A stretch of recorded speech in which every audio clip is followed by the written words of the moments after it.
지난 9월 6일 이재명 대표가 허위사실 공표에 따른 공직선거법 위반 혐의와 관련해 피고인 신문을 받았습니다.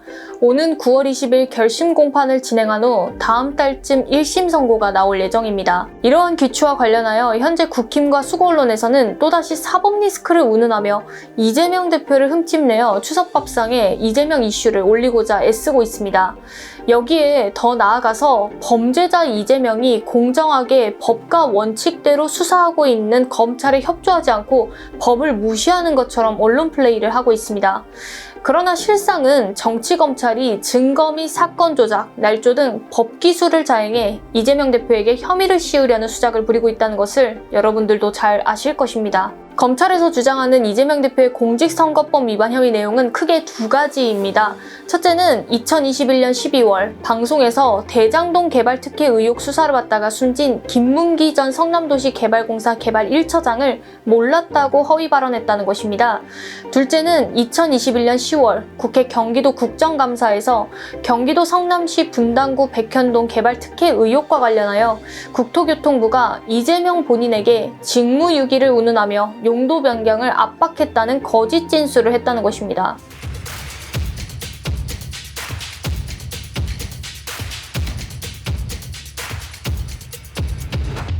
먼저 김문기 전 처장 관련 허위 발언부터 말씀드리겠습니다. 김문기 전 처장은 건설사 리모델링 관련 영업부장일 때 당시 성남 분당의 한 아파트 리모델링 추진 현장을 맡았던 유동규와 인연을 맺었고 이후 성남도시개발공사에서 대장동 사업을 함께 진행하며 김문기 전 처장은 대장동 사업 관련 실무를 총괄하게 되었습니다. 그러다 2021년 대선 전국에서 대장동 개발 사업이 논란이 되자 김문기 전 처장은 검찰과 경찰의 압박 수사를 받았습니다.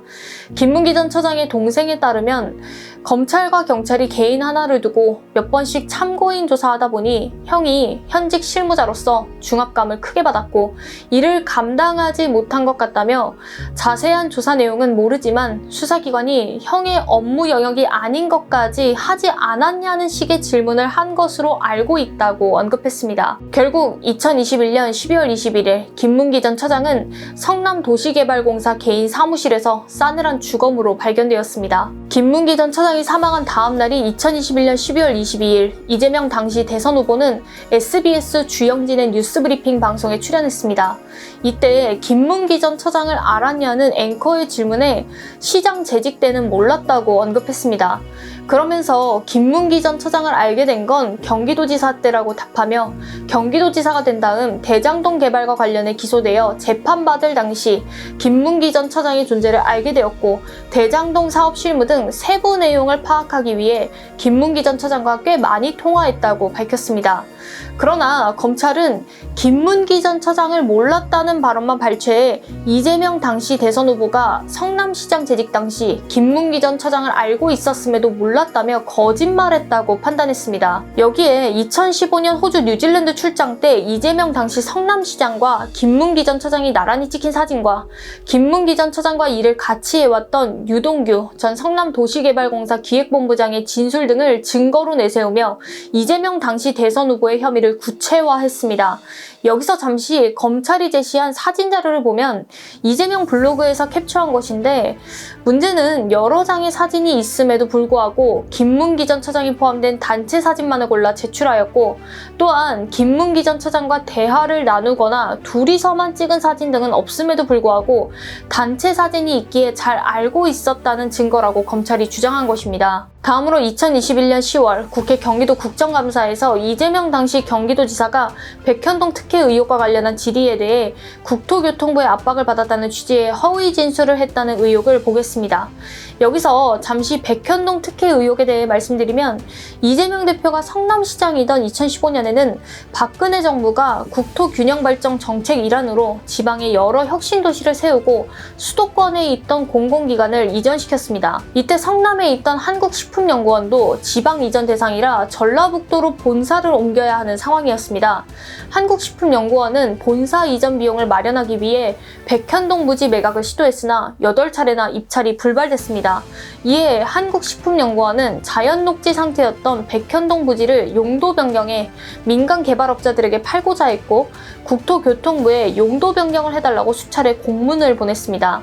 그러자 국토교통부가 성남시에 용도 변경 요청 관련 공문을 연이어 보냈고 한국식품연구원도 성남시에 공문을 보내 용도 변경 및 식품연구원 이전이 대통령 관심사안임을 강조했습니다. 이렇게 국토교통부와 한국식품연구원의 지속적인 압박에 이재명 당시 성남시장은 한국식품연구원 부지 중 일부를 성남시 공공용지로 취득하는 조건으로 용도 변경을 허가했습니다. 그래서 11만 2,861제곱미터의 한국식품연구원 백현동 부지는 자연녹지에서 준주거용지로 용도 변경됐고 한국식품연구원은 민간사업자와 수의계약을 해 2,187억 원에 매각했습니다. 민간사업자는 전체 부지의 47%인 52,417제곱미터에 1,223가구 규모의 판교 아파트를 지었고 나머지 부지는 공원과 연구개발용지로 성남시에 기부 체납했습니다. 이러한 사실관계에 대해 이재명 당시 경기도지사는 2021년 국회 경기도 국정감사에서 조목조목 짚었습니다. 그거는 국토부가 요청해서 한 일이고 공공이전기관 이전 특별법에 따라 저희가 응할 수밖에 없는 그런 상황이었다. 만약에 안 해주면 직무유기 이런 걸 문제 삼겠다고 협박해서 등의 발언을 한 것입니다.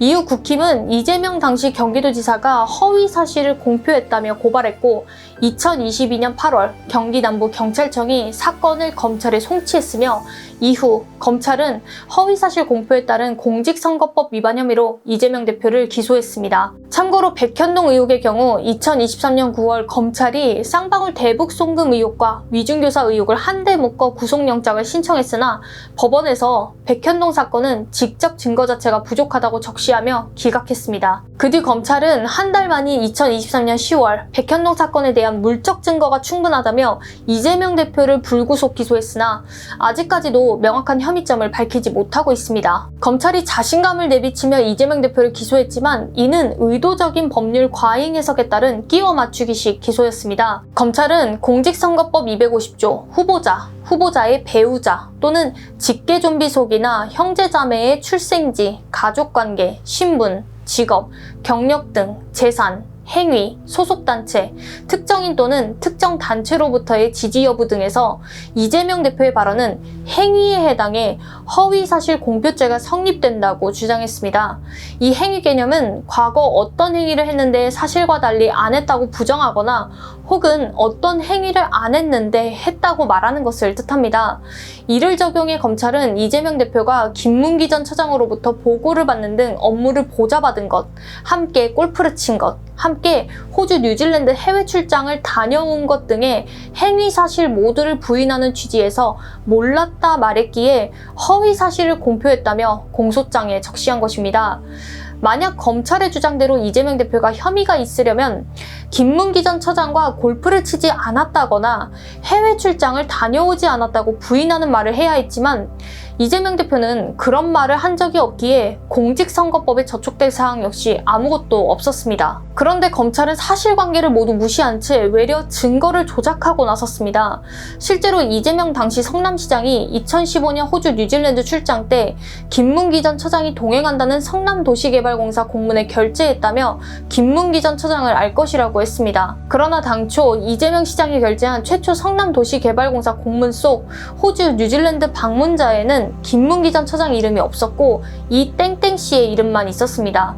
그러다 무슨 일이 있었는지는 모르겠으나 계획사항이 변경되어 이 땡땡씨 대신 김문기 전 처장이 출장에 가는 것으로 변경됐습니다. 이후 성남시에 다시 제출된 성남도시개발공사 수정 공문에는 김문기 전 처장의 이름은 있으나 이재명 성남시장의 결재 기록은 없었습니다. 검찰은 이 두 공문을 자의적으로 뒤섞어 증거 자료를 만들어 이재명 대표의 혐의를 입증하고자 했지만 수포로 돌아갔습니다. 이 검찰 증거조작 정황과 관련해 민주당 정치검찰 사건조작 특별대책단에서 명명백백히 밝혔기 때문입니다. 아울러 국정감사에서 국토부가 백현동 식품연구원 부지 용도 변경을 압박했다는 발언의 경우 원래대로라면 국회증언 감정법으로 따져야 할 사안임에도 검찰은 공직선거법 혐의로 밀어붙였습니다.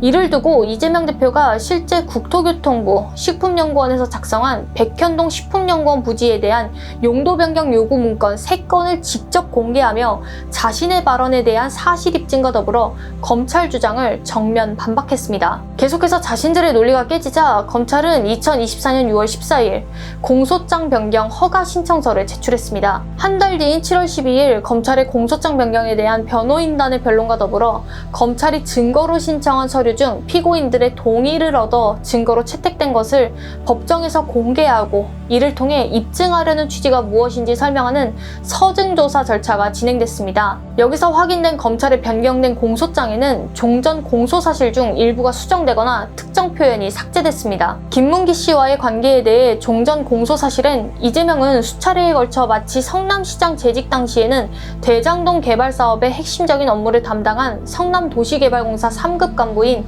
김문기와 지속적으로 만나고 수차례 보고를 받는 등 업무를 보좌받은 사실이 전혀 없었다고 발언한 것으로 돼 있었습니다.